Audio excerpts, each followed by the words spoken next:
Good morning and Sai Ram to all. बच्चों, आशा करती हूँ आप सभी स्वस्थ होंगे और अपने घर में अपने बड़ों की आज्ञा का पालन कर रहे होंगे। बच्चों, आपने अपने इंटरनल असेसमेंट बहुत मेहनत के साथ, बहुत लगन के साथ पूर्ण किया है और आशा करती हूँ आगे भी आप अपनी पढ़ाई को इसी तरह करते रहेंगे। आप ये मत समझिए कि आपके एग्ज़ाम समाप्त हो गए हैं। अभी आपके रिटन एग्ज़ाम शुरू होने वाले हैं इसी माह से, तो आपको अपनी पढ़ाई को जारी रखना है। ठीक है, मेहनत और भी ज़्यादा करनी है। तो यह वीडियो आपकी उसी पढ़ाई से संबंधित है कि आपको अपने प्रश्न किस प्रकार से तैयार करने हैं, किस प्रकार से उन्हें लिखना है और याद करना है। तो चलिए शुरू करते हैं। हिंदी रिवीजन, हिंदी पुनरावृत्ति। पुनरावृत्ति मतलब जो काम हम कर चुके हैं उसे दोबारा से करेंगे। यह आपको आपके एग्ज़ाम में मदद करेंगे। यह जो प्रश्न हैं, इस वीडियो में जो प्रश्न दिए गए हैं वह आपकी एग्ज़ाम में सहायता करेंगे। तो आप इन प्रश्नों को ठीक से करेंगे, ध्यान से पढ़ेंगे और ध्यान से लिखेंगे।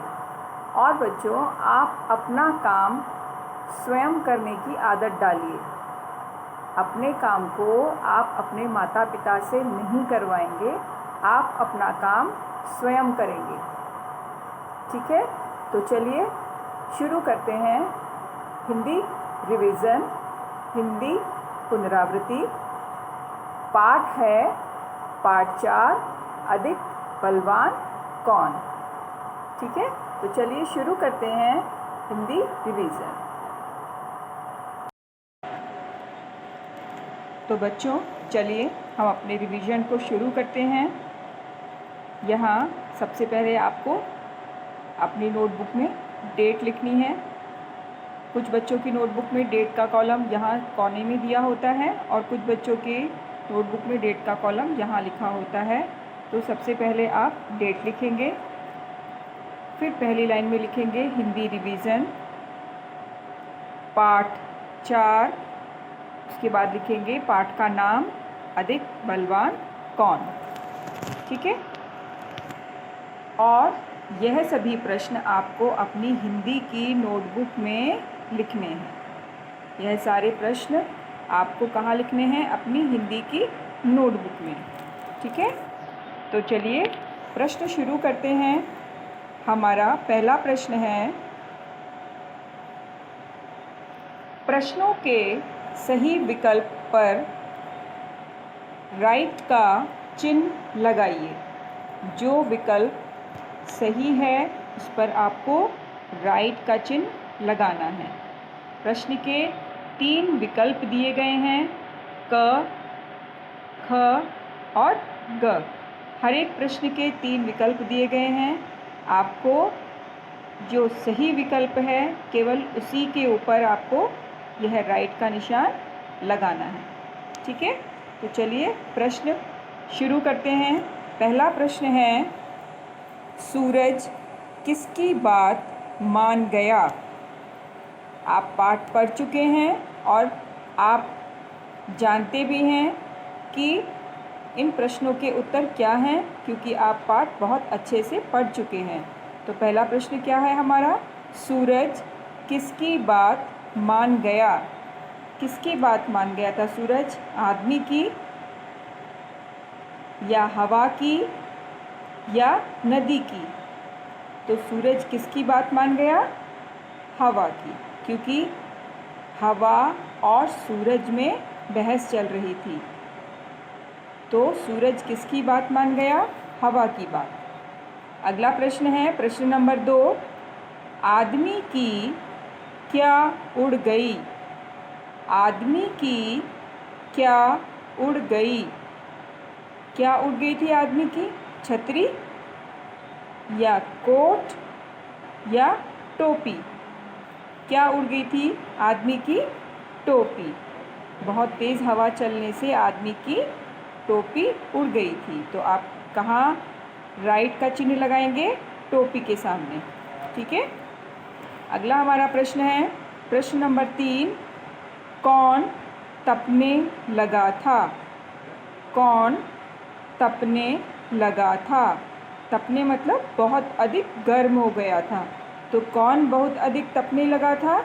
हवा या सूरज या तालाब। कौन अधिक तपता है? सूरज, है ना। तो आप कहाँ राइट का निशान लगाएंगे? कहाँ राइट का चिन्ह लगाएंगे? सूरज के आगे।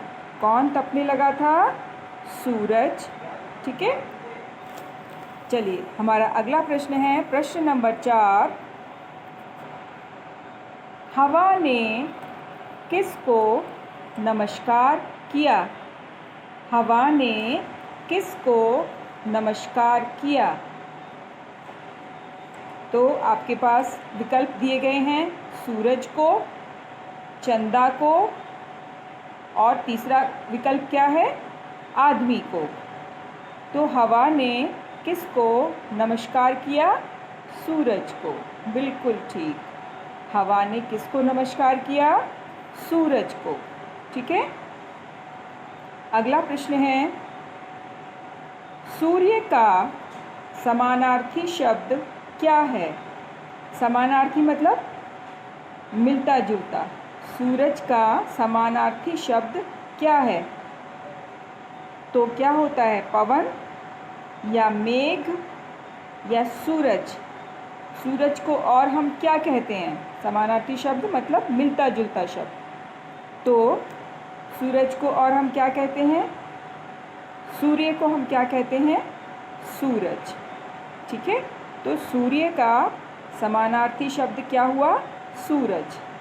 सूर्य का समानार्थी शब्द क्या है? तो उत्तर क्या हुआ? सूरज। ठीक है। अगला प्रश्न है आदमी की, प्रश्न नंबर 6। आदमी की टोपी कैसे उड़ गई। आदमी की टोपी कैसे उड़ गई। तो कैसे उड़ गई थी आदमी की टोपी? विकल्प क्या दिए गए हैं? ऑप्शंस क्या दिए गए हैं आपको? पहला दिया गया है तेज़ हवा से, दूसरा दिया गया है तेज़ कूलर से, और तीसरा दिया गया है तेज़ पंखे से। तो कौन सा विकल्प ठीक है? किसने उड़ाई थी आदमी की टोपी? तेज़ हवा ने। किसने? तेज़ हवा ने। तो क्या किसके आगे आपको राइट का चिन्ह लगाना है? तेज़ हवा से। आदमी की टोपी कैसे उड़ गई थी? तेज़ हवा से। ठीक है। अगला प्रश्न है प्रश्न नंबर 7। गर्मी का विलोम क्या होता है। गर्मी का विलोम क्या होता है। विलोम मतलब उल्टा। तो गर्मी का उल्टा अर्थ क्या होता है? ऑप्शंस क्या दिए गए हैं? विकल्प क्या दिए गए हैं आपको? पहला है बर्फ़ी, दूसरा है वर्षा, और तीसरा है सर्दी। तो गर्मी का उल्टा क्या होता है? सर्दी। क्या होता है गर्मी का उल्टा? सर्दी। तो आप कहाँ चिन्ह लगाएंगे? सर्दी के आगे। ठीक है। अगला प्रश्न है प्रश्न नंबर 8। प्रश्न नंबर 8 क्या दिया गया है? बलवान का विलोम क्या होता है। बलवान का विलोम क्या होता है। विलोम मतलब उल्टा।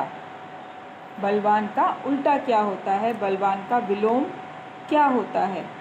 तो ऑप्शंस क्या दिए गए हैं आपको? ताकतवर, कमज़ोर और हिम्मत वाला। तो बलवान का विलोम क्या हुआ? ताकतवर। तो बलवान का अर्थ हो गया मिलता जुलता हो गया। हिम्मत वाला भी बलवान से मिलता जुलता हो गया।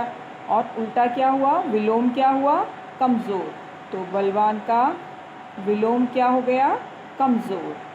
बलवान का विलोम क्या हुआ, कमज़ोर। ठीक है, चलिए हमारा प्रश्न नंबर 2 है,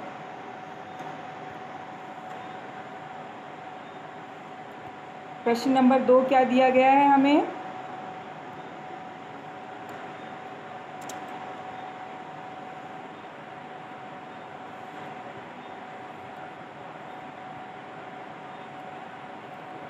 दिए गए शब्दों को चुनकर खाली स्थान में भरिए। दिए गए शब्दों को चुनकर खाली स्थान में भरिए। यहाँ कुछ शब्द दिए गए हैं, जैसे पहला शब्द क्या है, गर्मी। दूसरा शब्द ताकत। तीसरा शब्द हाथ। और चौथा शब्द आदमी। यहाँ 4 शब्द दिए गए हैं। इन शब्दों को आपको ठीक से चुनना है और खाली स्थान में लिखना है। तो आप वाक्य को पढ़ते जाएंगे और सही शब्द को खाली स्थान में लिखते जाएंगे। ठीक है, तो हमारा पहला वाक्य है, हवा ने, पहला वाक्य है, हवा ने अपनी डैश खाली स्थान दिखानी शुरू की। हवा ने अपनी डैश दिखानी शुरू की। क्या दिखानी शुरू की थी, गर्मी या ताकत या हाथ या आदमी। तो गर्मी ने, हवा ने अपनी ताकत दिखानी शुरू की। तो आप क्या लिखेंगे यहाँ, ताकत। क्या लिखेंगे, ताकत। ता, क और त, ताकत। हवा ने अपनी ताकत दिखानी शुरू की। ठीक है, अगला शब्द है, अगला वाक्य है नंबर 2, क्या दिया गया है, अंत में डैश ने कोट के बटन खोल दिए।